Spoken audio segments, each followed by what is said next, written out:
Influencers like Nick Fuentes, Laura Loomer, Candace Owens are turning against Donald Trump's campaign, accusing it of being too soft and veering away from hard right positions that energized his base in 2016. Fuentes claimed Trump's campaign was headed for a catastrophic loss, while Loomer criticized his weak surrogates, and Owens described the situation as a MAGA civil war. These influencers who previously boosted Trump. Let me slow Patrick down real quick, because Laura Loomer isn't necessarily coming at the campaign. She's coming at I guess the people around him who have like a anti-Israel, she would call it, like type of stance. She's not coming at Trump's campaign at all. So I don't understand why he would add her in. Trump's online presence are now threatening a digital war against the campaign unless it shifts further right. Fuentes has urged his followers to adopt guerrilla tactics, including mass appearances at Trump rallies and withholding their votes to pressure the campaign into stop pandering to independents. The backlash from far-right figures who have millions of followers highlight a new vulnerability in Trump's base as his campaign struggles with slumping poll numbers. Adam, your thoughts on this? Well, before we get to Adam, they're not saying anything wrong. As a matter of fact, I would say that Nick and Candace are actually doing the right thing. I would say that bringing up the issues now before somebody gets elected is the right idea. I think that with elections, people look at it as a match, like a WWE football, my team, your team, who's going to win? We're going to win. I'm going to win. Boom, I won. And then what? Right? So even this term right now with Democrats, you have a lot of Democrats who are angry with the Biden regime. That's because everybody's so concerned about winning before they win and forget to make demands before they win. Oh, here's the problem and I've interviewed Nick Fuentes. We've obviously had Candace here. We can go down the list of people we've spoken to. And this kind of goes back to my previous point about you're never going to have an ideal candidate. You're never going to agree with somebody 100%. So we just saw the Reagan movie, right, with our friend Dennis Quaid. There was one quote that stuck out to me about the Reagan movie, and it was arguably one of Reagan's most powerful quote that people don't talk about. People talk about the quote, Mr. Gorbachev. So Adam is going to do all of this extra talking, and I don't understand why people feel the need to do this, especially when their voice, all right, let me not be biased, right? But it's just, you're bringing up the Reagan movie and everything, get to the point. But okay, let's go with it. Tear down the wall. We all know that. And then, the scariest things you could ever hear are from, I'm the government, I'm coming to help. I'm here to help. But actually the most powerful thing that Ronald Reagan has ever said, and this is something that you should think about if you're trying to win elections, and it's the following. A person who agrees with you 80% of the time is a friend and ally, not a 20% traitor. Think about that for a second. So he's minimizing what they're complaining about, right? Let me kind of bring it back to you a little bit. The complaint is the messaging, right? Where even me, I can tell you for myself that it's felt lackluster as far as campaigning. It definitely has felt lackluster for a while. I mean, for quite some time, right? At least for a couple months. Trump does not sound the same to me. And I'm not the only person saying this, right? I've heard other people say this. It's just other people won't come out and say it out loud, which is, again, effectively a negative for your party. For you Republicans out here, you should talk about how you feel. It doesn't make you a traitor to Trump. Now, this whole 80%, but the thing is, he doesn't even sound like the 80% anymore. The other day, I heard him say, we're going to bring in more people. We're going to get rid of the bad illegal immigrants, and, we'll deport those, and then we'll bring in the good ones that are vetted because we need them for jobs. We're going to have more AI jobs. Let me make this clear. Let me break this down real quick for you. I won't harp on it too long. What that means is to say you're going to go after the bad illegal immigrants. Okay, maybe you might get a few, but this mass deportation, remember he was like, we're going to have a military style. I remember this kind of talking because I was behind it. He said, we're going to have a military style of mass deportation. He doesn't say that anymore. We're going to get the bad ones. Well, how are you going to get the bad ones? Who are the bad ones? You can't figure out who's who and where they are. right? So maybe we get a few, but you're still going to replace them with people from, more than likely, I'm not coming for Indians, but India, where this is where the tech bros, because they have AI coming and we need people to do those jobs. So what about the Americans to do those jobs? But I'll come back to that. 80% agreements. They're your ally. They're your friend. They're not your enemy. And what happens is, whether it's the Candaces of the world, whether it's the Nick Fuentes in the world, they think that Donald Trump or the MAGA party, the America First Party, should do everything that they say because that's how they feel. That's what's going on. It doesn't work that way. And you think that Joe Biden and AOC are 100% aligned? Not at all. Not at all. But they're willing to say, you know what? I don't agree with you on that. I don't agree with that. But we have a common enemy, and that's Donald Trump. Whatever it is, we're going to get together. We're going to do this thing. I told you, it's almost like it's WWF for these people. It's like, we have a common enemy. We're going to take down Trump, right? And then that's just what it is. So he made the same analogy, like I keep saying. By the way, guys, if you like this clip, please don't forget to hit the like and subscribe button. We're almost at 1,000, guys. Thank you so much. Don't forget to hit the notification bell. Now, again, it's not just about take next person out, which this is actually a new thought to me. So I'm not going to sit here and act like, I was down with this from the door. Like, no. But Trump sounds like a Democrat now. Like, and for the person who's going to say he was a Democrat before, yes, but he never sounded like this before. I don't care if he was a Democrat before. He sounds establishment. There we go. He sounds establishment. And that's the problem. It sounds like you're getting a bit of the same no matter which way you go. I don't hear anything different. I don't. What happens is, when you're so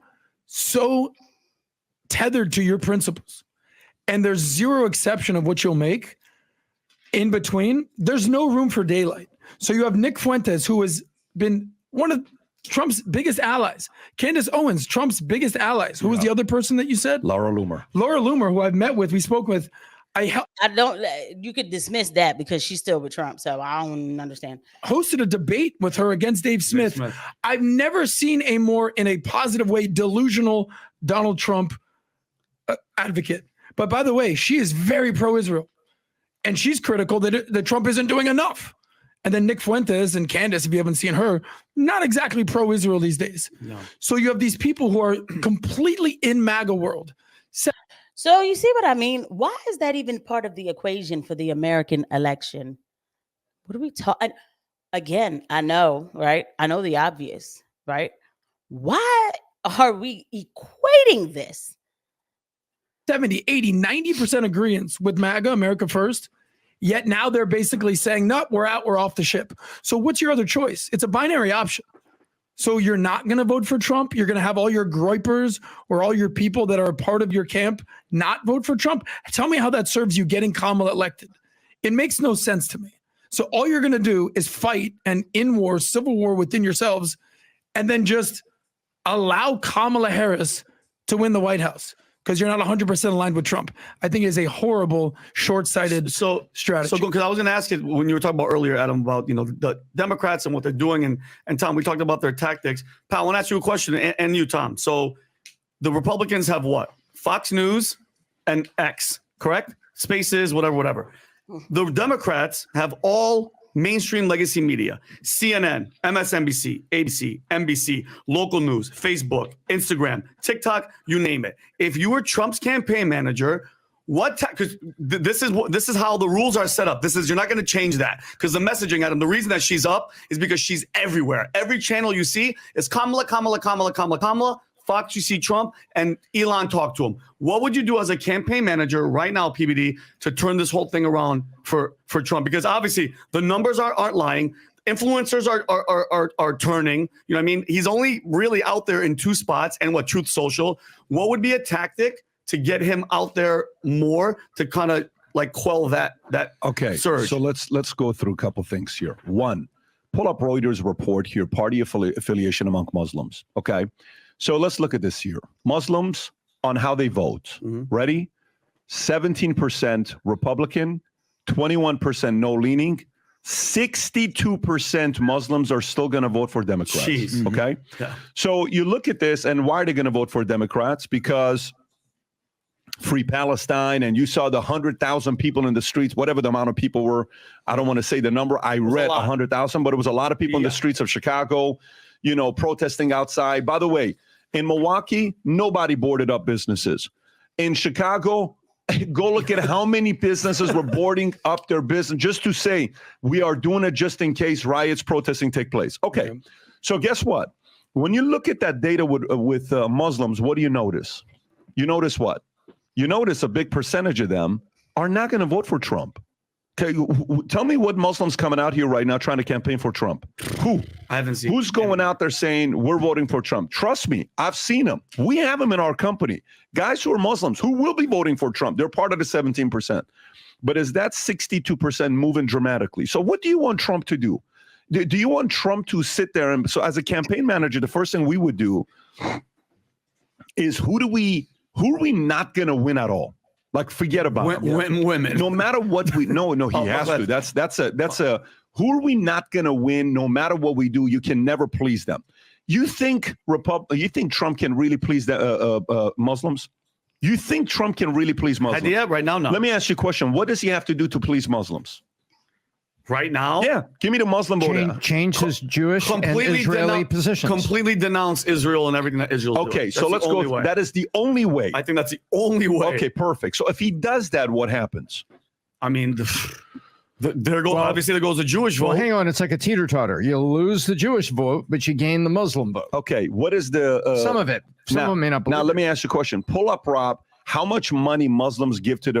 We don't need to go any further because what Patrick Bet-David just did there was very disingenuous to his audience. But whatever. It is what it is. All I could do is thank him for what he does. And when he brings up, certain people to, his show to talk to, so I'll take Pat what I can get from him. Okay. He just turned a real situation in this country and made it a Muslim situation. So what that does is now the audience that is listening to Pat will now look at this whole talk about the Israel lobby, AIPAC, everything else that people have been talking about who aren't Muslim. They'll look at it as just a Muslim situation. They won't understand how it affects America. But thank God I'm here. I'm going to tell you it affects America because you go out of your way to buy the gaslighting, right? To elect this congressman, elect this congresswoman, this senator, and a president, okay? And then to find out that they are getting paid hundreds of thousands of dollars by this lobby for a foreign nation. Now, for the person who's going to say, but there's lobbies for everything else. I'm not really a lobby girl. I don't understand why we can't just petition our Congress. But the problem is that we're facing wars, all of these. We don't need to be involved. Okay, we just sent $20 billion worth of weapons over to Israel. What are we doing? Anthony Blinken goes there monthly. Okay, I'm starting to think that he's their president and our president too. Like, I'm really wondering what's going on around here. Okay, this is how we are joined at the hip, and people. I understand I'm America first as far as like domestic and everything, but it helps on a global scale. If we really focused on our own country and was real about things, if our establishment was telling the truth to not only the American voter, but also to the world, we would have a better place geopolitically right now. Right now, if you haven't heard of BRICS, get to know it, okay? I'm not saying tomorrow that's going to be the new currency or anything, but the fact that that's up on the table says a lot. And I don't want to go in the weeds with this, okay? But our position globally does not look good. What has Israel done for us that we need to continue to connect and send money over there? Ukraine too. What are we doing? What are we doing? Right? It's not an America first position, but this is a position that none of these candidates want to get and understand and want to verbalize appropriately. When the Democrat tells you free Palestine, they're just saying, like, give them humanitarian aid. The real way to free Palestine is to actually get America first Congress people, officials, elected officials, and like a Thomas Massey. Go check him out. He's still talking about ending the Fed and, dual citizens and everything that needs to be talked about to start to shave some of this down and get the country back to where it answers to the people who elect it. But other than that, if you don't have $500,000 in your back pocket, your vote, okay, you'll vote this person in, but maybe you're number 13 on the line or something, and there's only 13 people in the line, right? So how's that fair for the American citizen? So for him to make that about Muslims was very disingenuous. There was and the other thing about when I said that Trump is sounding like Democrats with immigration, this is a tech bro thing. Bringing on JD Vance, he's a tech bro. So they'll open up like a series of fluctuation from mostly India for tech companies. This is known. This is actually already happening. You have Indian diaspora, people who are born here, who are Indian, who are complaining about it, right? And so they'll come over and they'll take these jobs. When you have Americans who can do the jobs, or you also have removed the actual confidence in Americans, right? Because these universities have taught them theory for so long that do they even want to do certain jobs? I don't know. I'm not saying everybody. I don't know what goes on in a university. Thank God I went to school for like a career-based education, so I didn't get involved with all of this theory and everything, and I'm so happy about it. And I also went to a time, nursing school isn't the same now. You get all the theory now. I didn't get that when I went. I'm so happy about it. I don't mean to rant, but it's the best I can do to tell people what's really going on. This isn't about, Muslims. This is about something that has been an issue for decades, and it's getting worse. And for the person who says it doesn't matter or you live here, bro. It does matter, right? We got to answer to ourselves. Okay, we got to take accountability. That's all. I'll see you guys at the next one. Bye.